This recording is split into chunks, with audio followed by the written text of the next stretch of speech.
Nah pasti kekuasaan menghitung itu, karenanya saya bikin teori bahwa pasti Anies akan dijegal. Bukan saya ingin Anies dijegal, tetapi secara kalkulasi politik real Anies pasti dijegal. Jadi KPK pasti akan melawan deklarasi itu tuh. Nah sekarang kita bayangkan misalnya begitu KPK bilang nggak, kami akan terus, maka akan ada reaksi. Dari mana reaksi pertama? Pasti dari pendukung Anies. Siapa pendukung Anies yang pasti marah pertama? Pasti 212. Kira-kira begitu jalan pikirannya kan. Lalu negara bilang, nah itu kan Anies mendukung 212. Lalu Pak Nasdem mungkin bilang, ya sudah lakukan yang maksimal, tapi ya udah kita percaya bahwa sistem hukum. Lalu Nasdem kemudian melemah lagi tuh.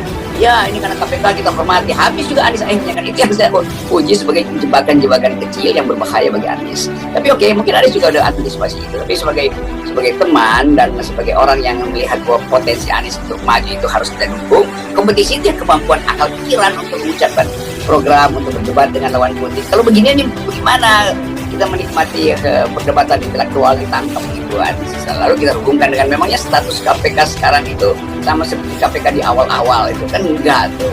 Dan orang-orang kritis di KPK justru tersingkir. Jadi bagian-bagian ini yang orang anggap ya KPK sebetulnya paham bahwa enggak etis mempersoalkan sesuatu yang masih bersifat administratif. Penyelenggaraan administrasi kegubernuran Anies itu dikait-kaitkan dengan potensi Anies untuk melawan Jokowi kan.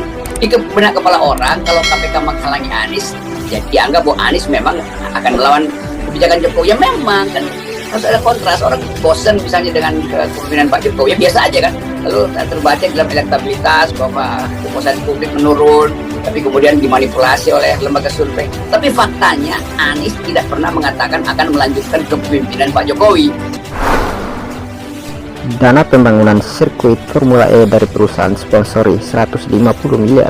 PT Jakarta Propertindo menyebutkan dana sirkuit Formula E direncanakan digelar di Ancol tahun 2022 berasal dari anggaran perusahaan dan sponsor. Sebagian dari sekitar titik itu mencapai 70 miliar kalau tidak salah untuk anggarannya tersebut.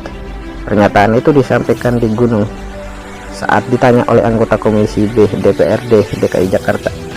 Kemudian dijawab anggaran itu merupakan ditarik melalui korporasi milik PT Jakpro yang digunakan sebelumnya tidak memakai APBD. Pemerintah DKI Jakarta mengatakan anggaran tersebut akan ditalangi menggunakan dana korporasi yang akan dikembalikan apabila target dana dari sponsor bisa terrealisasi. Kemudian kembali menanyakan apakah sudah ada kepastian sponsor yang membiayai ajang balap mobil listrik tersebut. Beberapa waktu lalu, Rocky Gerung juga mengkritiki Anies Baswedan. Jika Anies Baswedan dijegal oleh KPK terkait kasus selama ia menjabat Gubernur DKI Jakarta, maka ia pun akan batal untuk maju sebagai calon presiden di tahun 2024 nanti.